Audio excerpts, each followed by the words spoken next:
we can all breathe. The transfer window is over.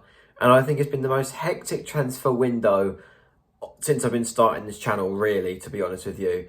But there's one more piece of news to bring before I bring the Chelsea vlog. So welcome back to Palace Mad Mason. I mentioned it in the video that I released last night about Trevor Chalobah, and it has come true. Odsonne Edouard has left Crystal Palace, and this is one that's quite sad for me because, again, just like when we got rid of Joachim Andersen, he signed for us for my first season on this channel in 21-22, scored a total of 18 goals in all competitions for Crystal Palace. He was someone that was clinical if you had the right game plan, really. And Patrick Vieira's first season in charge was always going to be a good one for Odsonne Edouard because it was his player, and he scored some brilliant goals that season. My favourite of all time for Odsonne Edouard was his first goal for the club in 30 seconds when he came on against Spurs when we won 3-0. That was an unbelievable game, unbelievable goal, and something that I will forever remember about Odsonne Edouard. The 22-23 season was actually his worst season in terms of goal scoring for Crystal Palace, actually with one of them as well coming in the FA Cup. The only FA Cup goal we did score against Southampton that season, but I do remember a couple of goals that season. The one against Leeds to make it 4-1 was a big one for us, but his best goal scoring season was actually last season with 7 goals in all competitions, 1 in the Carabao Cup against Plymouth Argyle. He scored against Wolves last season, but his last Crystal Palace goal came in a 4-2 defeat against Manchester City. He got the consolation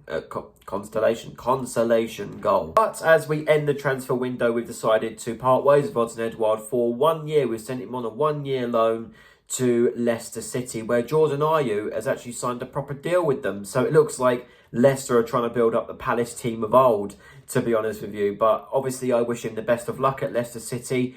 Obviously he will not be in the Leicester squad for the game against Crystal Palace on the 14th of September because it's a loan deal. And something quite weird has happened with this deal as well, which is that Odsonne Edouard has signed a contract with Crystal Palace until 2026. So it looks like he will be a part of the squad next season. So when I say Odsonne Edouard has left Crystal Palace, that might not be the case.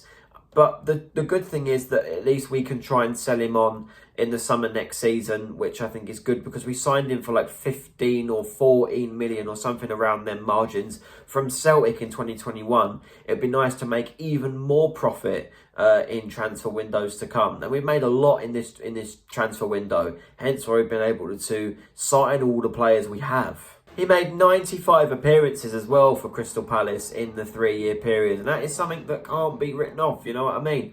Like, he was always really the first name on the team sheet until Jean-Philippe Mateta really found his form for Crystal Palace. He really found his form.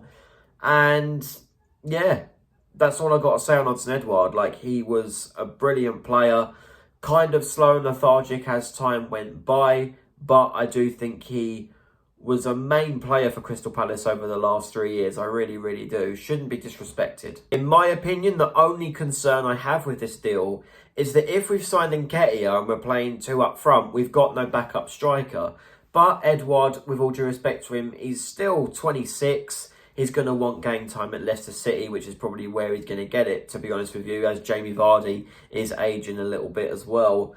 So yeah, I wish him well. So the transfer window's over. And it has been, like I said, a real roller coaster to the point where, because it's international break after the Chelsea game, I will make a transfer review video. I'll go right back to the start of the window, even to the end of last season when James Tomkins and Jair Riedewald announced they would leave the club. I'm going to rate every single transfer, whether it's in or out of 10. And that will give an average score for the transfer window for Crystal Palace so far. Well, not so far, the transfer window in the summer. I'm going to rate it out of 10 or whatever I decide to make it. So I hope you guys are looking forward to that. Obviously, tomorrow is the game against Chelsea, and it is a really important one for us to try and get a point or 3, hopefully, on the board before the international break. I would hate to go into the international break with 3 losses on the bounce. So yeah, like, share, subscribe, and I will see you guys very, very soon. Tomorrow night for Chelsea Crystal Palace. Come on, Billy Bosh.